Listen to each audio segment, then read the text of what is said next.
Em nome do Pai, do Filho e do Espírito Santo. Amém. Bom dia.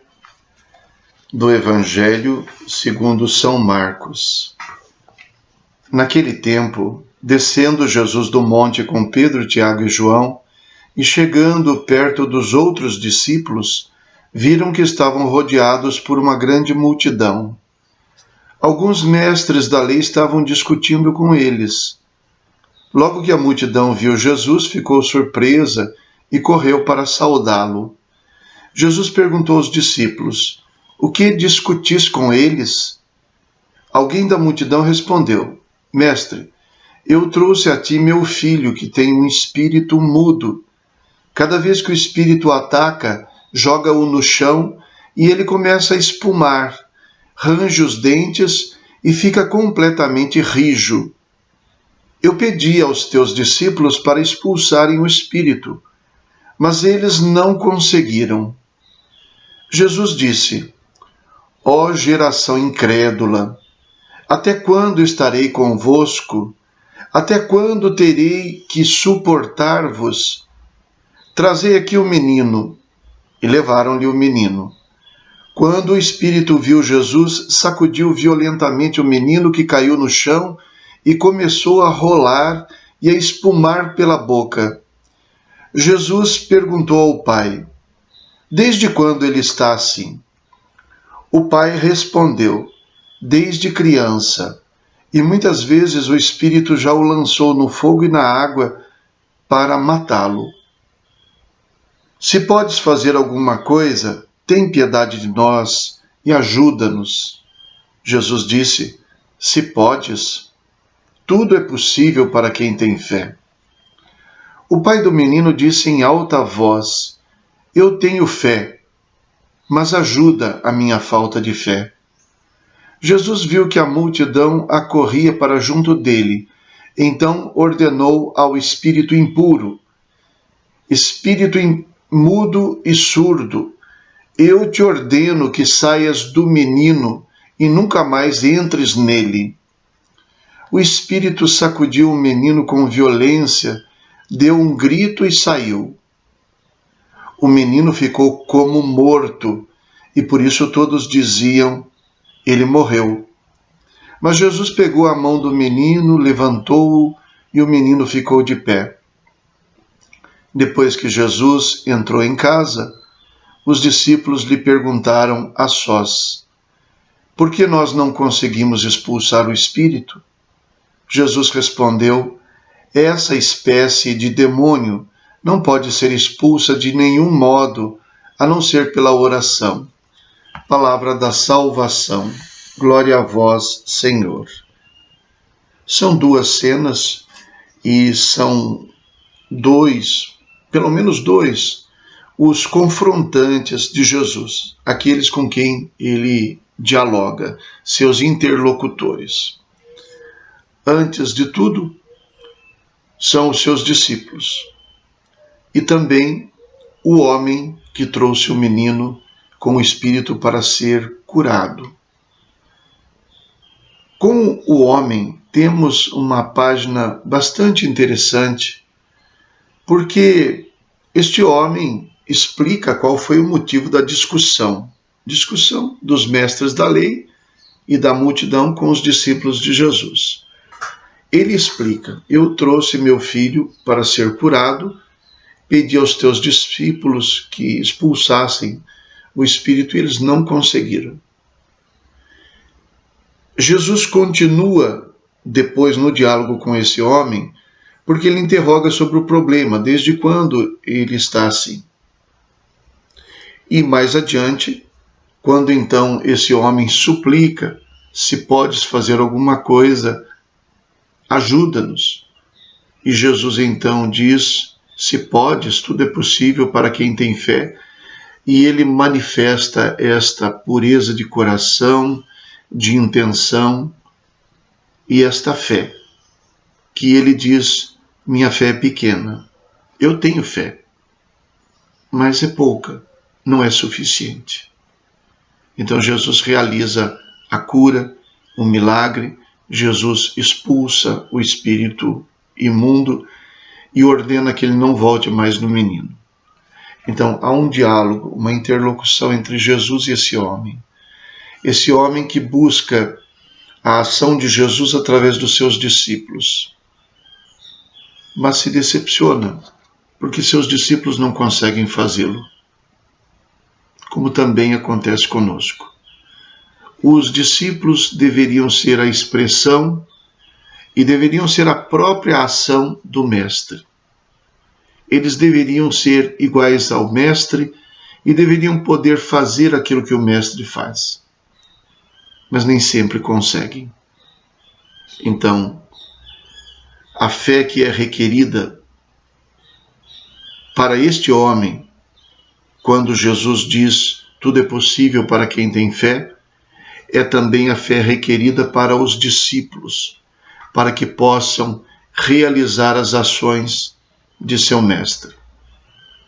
Como discípulos, todos nós precisamos ter consciência da nossa fragilidade.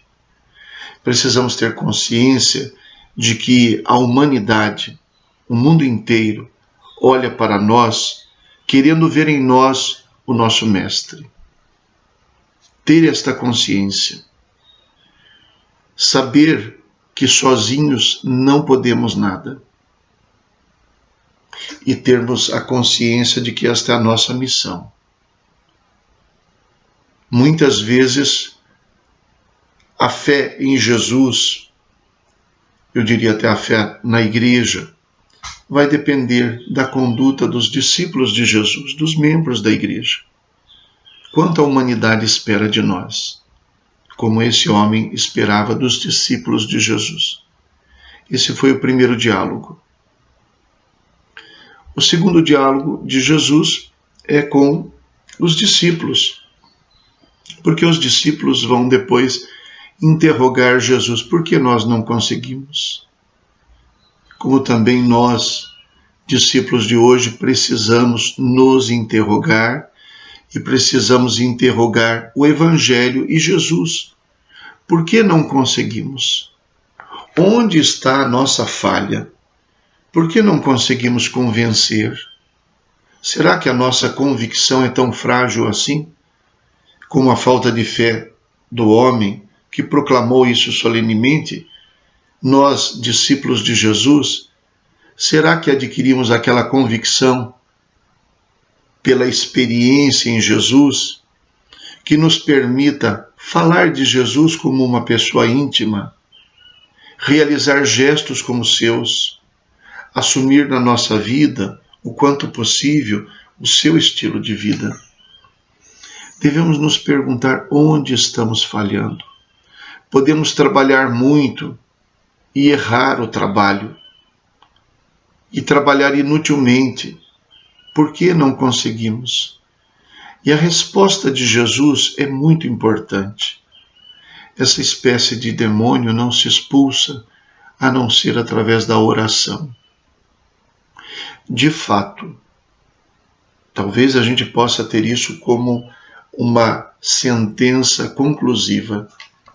De fato, o nosso fracasso nas nossas ações para imitar o nosso Mestre repousam todos no fato de que nós não rezamos, no fato de que nós, por não rezarmos, giramos em torno de nós mesmos.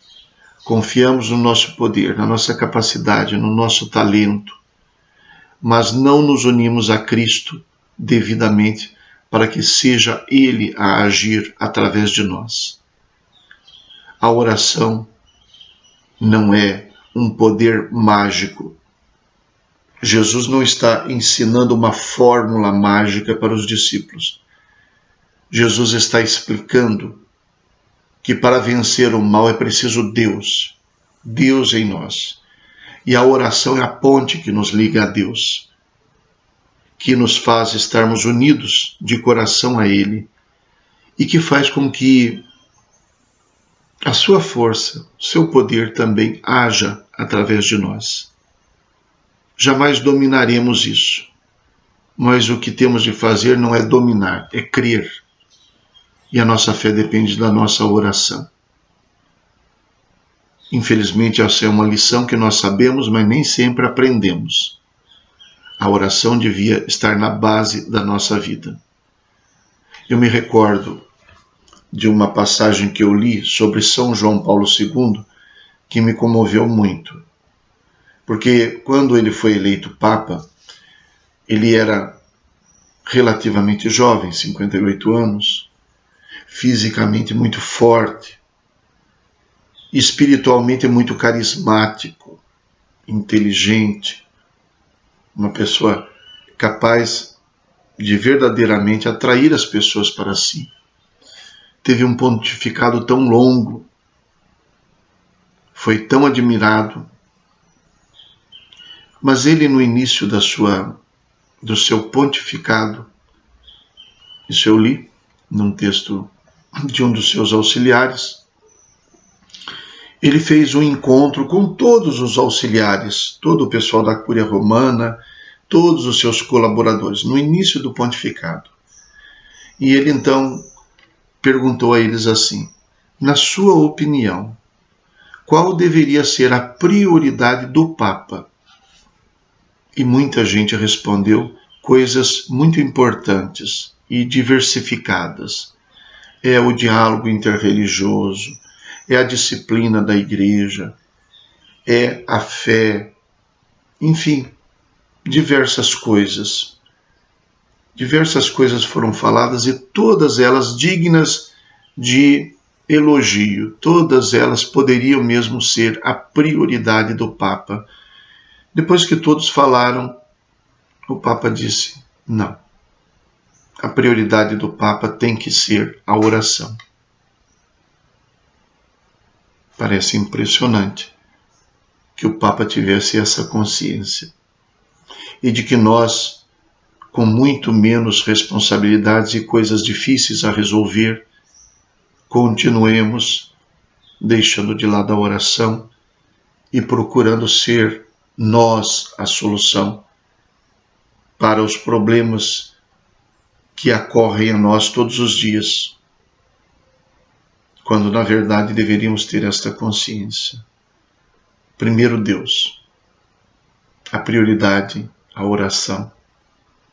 Não porque eu rezo demais o dia inteiro e não trabalho, não porque eu fique rezando toda hora, mas porque eu tenho consciência de que sem a oração eu não tenho nada para levar aos outros.